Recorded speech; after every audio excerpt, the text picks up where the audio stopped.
Good evening বন্ধুরা। মুখরোচক চটজলদি রেসিপি মানেই বাড়ির বাচ্চারা চিকেনটাই পছন্দ করে, তাই একটু বানিয়েছিলাম বাটার ক্যাপসি চিকেন। তাই রেসিপিটা তোমাদের কাছে শেয়ার করলাম। এই জন্য একটু ক্যাপসিকামটা বেশি লাগে। আর আমি চিকেনটা একটু ম্যারিনেট করে রেখেছিলাম। আমি টক দই ব্যবহার করিনি, একটু আদা রসুন পেস্ট, একটু লবণ, একটু তেল দিয়ে আমি চিকেনটা আর একটু কাঁচা লঙ্কা বাটা দিয়ে ম্যারিনেট করে রেখেছিলাম। তারপর ফ্রাই প্যানে তেল গরম করে তার মধ্যে গরম মশলা দিয়ে আদা রসুন পেঁয়াজের পেস্টটা দিয়ে একটু ভাজা ভাজা হলে চিকেনগুলো দিয়ে দিয়েছি। চিকেনগুলো একটু কিছুক্ষণ নেড়ে চেড়ে ভাজা ভাজা করে নিয়ে তার মধ্যে ক্যাপসিকাম টুকরো করে আর টমেটো টুকরো করে দিয়েছি।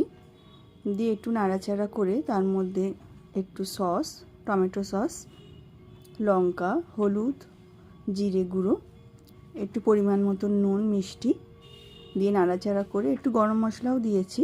দিয়ে চিকেনটা ভালো করে কষিয়ে মিক্সি ধোয়া জলটা আমি দিয়ে দিয়েছি। আর গরম মশলা ফোড়ন যখন দিয়েছিলাম তোমরা জানোই কী কী থাকে, আমি আর সেটা বললাম না।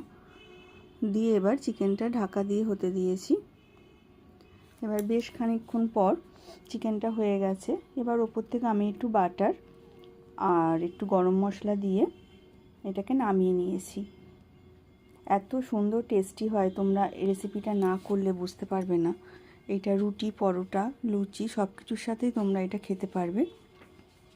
কালকে রাতে হঠাৎ ইচ্ছা হলো এটা বানাতে, রেসিপিটা তাই করেছিলাম। একবার বানিয়ে দেখো, ভীষণ টেস্টি হয়, দুর্দান্ত স্বাদ হয়।